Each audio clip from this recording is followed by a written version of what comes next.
Why vertebral column resection? VCRs are indicated for a fixed severe deformity in sagittal or coronal imbalances. Any deformity due to trauma, any congenital kyphosis, scoliosis, any iatrogenic deformity, idiopathic deformity with ankylosis, tumors, or infections. So the resection should ideally be performed at the apex of the deformity to maximize correction efficiency.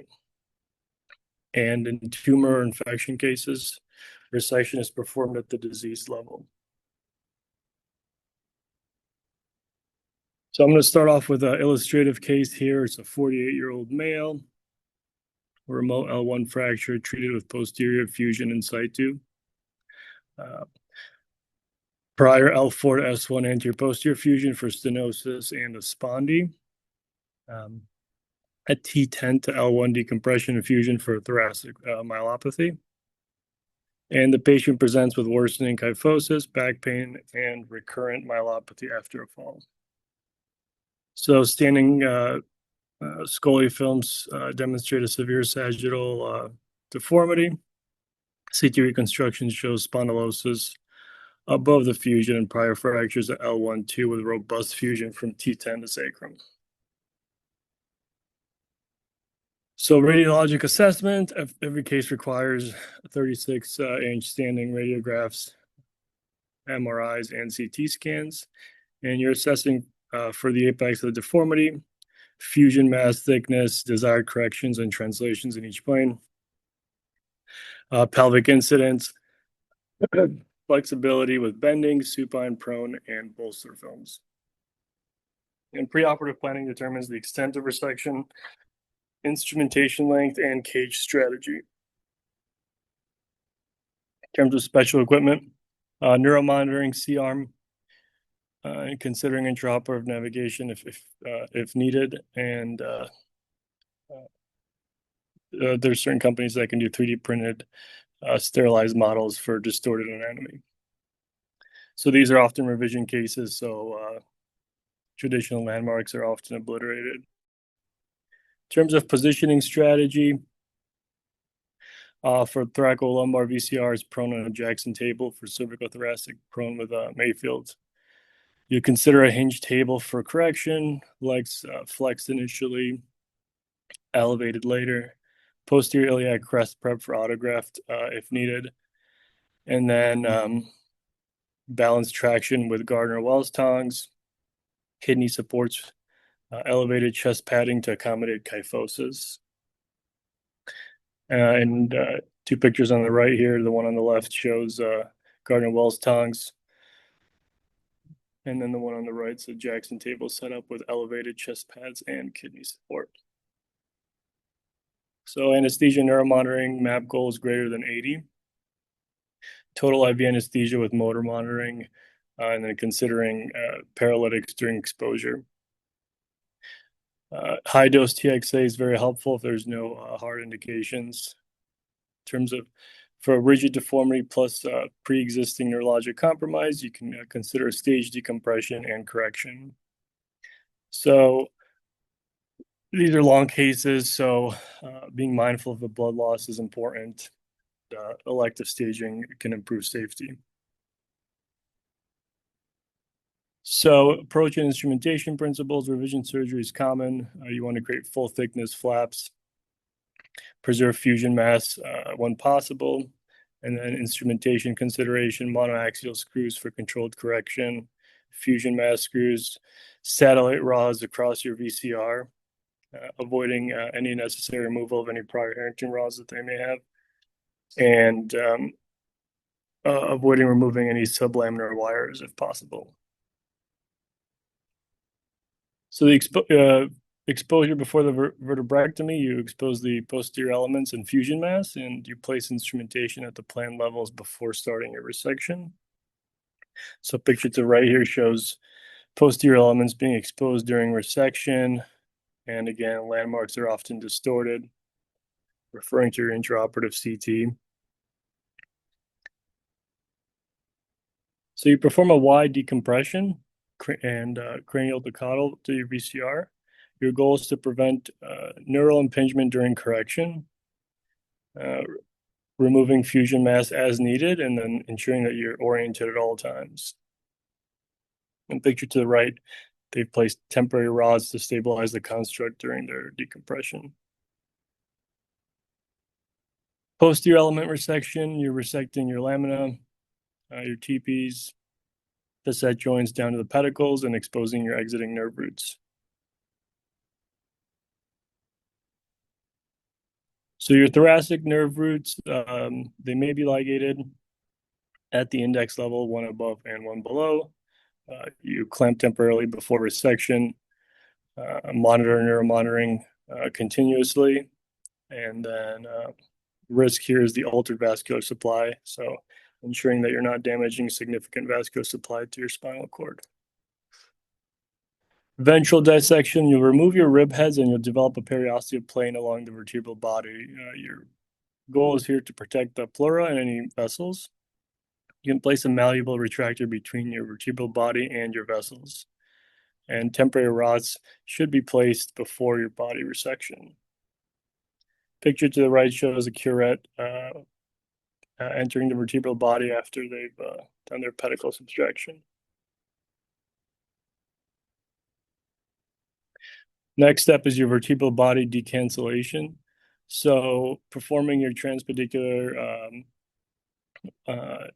decancellation, your goal is to remove the cancellous bone and then leave a cortical eggshell. So this is where you get the most blood supply, so communicating with anesthesia early on is important.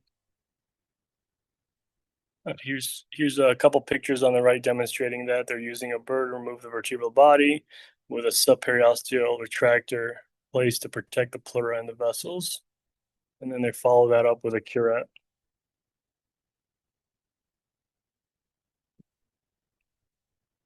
So next step, completing your vertebral body resection. So you're resecting your adjacent discs, lateral vertebral walls, and posterior vertebral wall. Your posterior wall must be completely removed. Even a small fragment that's left posteriorly can cause a ventral durotomy during correction. So this sequence of imaging, going left to right, they perform their lateral wall removal, followed by removal of remaining anterior and posterior walls. And then the posterior wall is mobilized into the defect with a posterior impaction device. Then moving on to your anterior column resection. So posterior column shortening is typical. Complete collapse is not advisable in thoracic spine due to cord shortening risk. So the goal here is to create parallel end plates, cage seated on the ring apophysis, and avoiding overexpansion.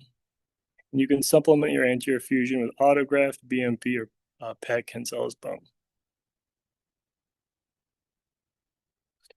Picture to the right shows a static titanium cage being placed. Deformity correction, you'll loosen the proximal set screws and allow the defect to close in a controlled fashion. Your anterior cortex hinges and green sticks. So you use compression to seat the cage. And again, during this, you want to make sure your maps are greater than 80 and you're monitoring motors and sensories. And you want to minimize cord manipulation. Picture to the right shows the cage seated and there's compressive forces being driven across the pedicle screws. Final stabilization. So place a permanent rods at this time, one at a time, in situ bending if needed. You evaluate your dura for any compression or infolding, and then you add your satellite rods and cross links if needed. And then you confirm with imaging. In terms of closure and postoperative concerns, there's usually a large dead space that you should be mindful of, high bleeding surface. So recommendation generally is multiple drains and consideration of an incisional wound vac. Postoperative priorities, neurologic exam post-op, low threshold for any chest tube placement depending on what level you're working on. Venous thromboembolism prevention, and then consideration for bracing as well in the post-op period. So circling back to our case, so this was a stage procedure. In this patient, stage 1, they did a removal of the prior instrumentation, then new T5 to ilium instrumentation. Stage 2, they did a revision decompression, posterior L1 VCR, anterior column reconstruction, and then their definitive T5 to ilium fixation. So picture to the left here shows their cage placement and sequential deformity correction. And then standing scoliofilms to the right here shows improvement in overall alignment. So kind of some final thoughts. VCRs are a very powerful technique. They can be morbid and technically unforgiving. Some keys to success include preoperative planning, wide decompressions before corrections, ensuring that your posterior wall is completely removed, controlled correction, stable anterior column support, and supplementary posterior stability.